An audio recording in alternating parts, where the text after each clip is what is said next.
Hello everyone, সবাই কেমন আছো? আমার পরিবারে তোমাদের সবাইকে অনেক ওয়েলকাম। তো আমি মাঝে দুদিন ব্লগ দিতে পারিনি কারণ আমার শরীরটা প্রচণ্ড খারাপ হয়ে গেছিলো, একদম প্রেশার কমে গেছিলো, মাথা ঘুরছিল। তো এখন মোটামুটি ঠিক আছি। তো ভাবলাম ব্লগটা তোমাদের সঙ্গে শেয়ার করি। আজকের ব্লগটা আমি একদম সকাল থেকে শুরু করেছি, এখন বাজে 8টা। আর আমি তো প্রত্যেক দিন আমার চ্যানেলে শর্টস ভিডিও আপলোড করি, বাট ব্লগটা সেইভাবে করা হয়ে ওঠে না কারণ প্রচণ্ড ল্যাদখোর। কিন্তু ব্লগ করতে আমার খুব ভালো লাগে, জানো তো। তোমরা যখন আমাকে এই ভালো ভালো কমেন্ট করো, যাই করো না কেন, একজন করো দুজন করো, সেটাই আমার কাছে অনেক। বাট আমি ব্লগটা সেভাবে করি না কারণ আমার নিজে থেকে আমি করি না, আমি ভীষণ ল্যাদখোর, তার জন্য ব্লগটা করা হয় না। তো তোমরা ভিডিওটা দেখতে থাকো এন্ড পর্যন্ত, আশা করছি তোমাদের ভিডিওটা খুব ভালো লাগবে।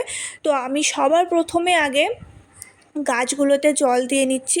আর আমি খুব তাড়াহুড়ো করে কাজ করছিলাম কারণ বাজারে যাব, বেশ কিছু দরকার আছে বাজারে আজকে। তো বাজারে যাব, তার জন্য আমি কাজগুলো একটু তাড়াতাড়ি করে নিচ্ছি।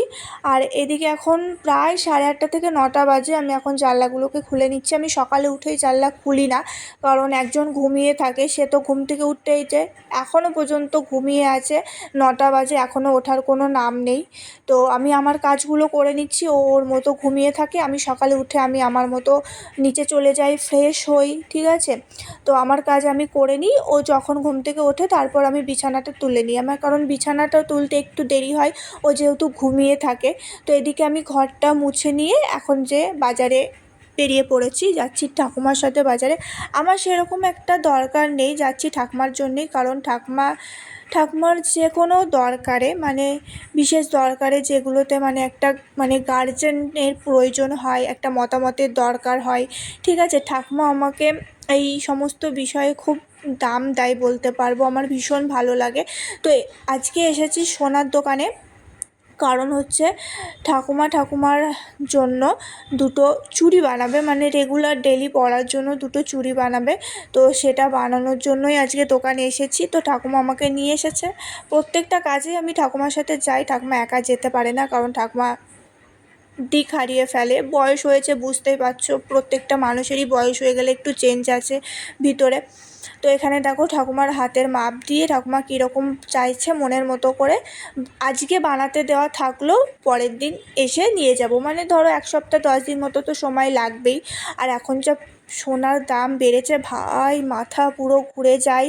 সোনার দোকানে সব কিছু পছন্দ হয়, বাট এত দাম, মাথা ঘোরে। তো যাই হোক, যখন ঠাকুমার জিনিসটা নিয়ে আসতে যাব সেদিন তো অবশ্যই আমি যাব, আমাকে তো নিয়েই যাবে। তো তোমাদেরকে দেখাবো যে কেমন হয়েছে। তো এইদিকে দেখো বাজার থেকেও চলে এসেছি, আর এখন হচ্ছে রাস্তায় সবাই মিলে বেরিয়ে পড়েছে, বাড়ির সবাই। তার কারণ এই যে এখানে হচ্ছে আমাদের পাশেই হচ্ছে মঠ, একদম বাড়ির কাছে হচ্ছে মঠ। তো মঠে মঠে যেই প্রতি বছর যেই উৎসবটা হয় সেটা ছিল। তো আজকে হচ্ছে একদম লাস্ট দিন। এই যে নগর কীর্তন বলে, নগরে ঘোরে, মানে সবাই একসাথে গান করে, নাচ করে, ভীষণ ভালো লাগে এটা, জানো তো। আমি ছোট থেকে দেখে আসছি, কারণ আমাদের পাড়াতেও প্রতি বছর কিন্তু এই উৎসবটা হয়। আমার হাতে দেখো কতগুলো জিনিস আমি একসাথে নিয়েছি।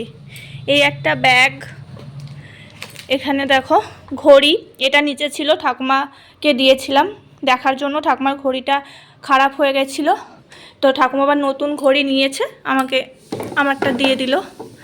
তো আর এইদিকে দেখো এই একটা ব্যাগ বাবা নিয়ে আসলো। তারপরে এই যে কেক, আর এই যে খেজুর তো আমাকে খেতেই হচ্ছে, যেহেতু তোমার প্রেশার একদম কমে গেছে, তো আমাকে তো খেজুর সব সময় খেতে হচ্ছে।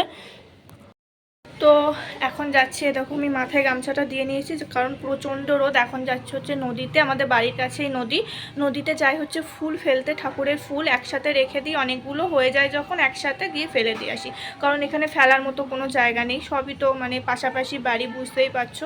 তো নদীতে যেতে হয় ফুল ফেলতে। তো চলো ফুলটা ফেলে দিয়ে আসি।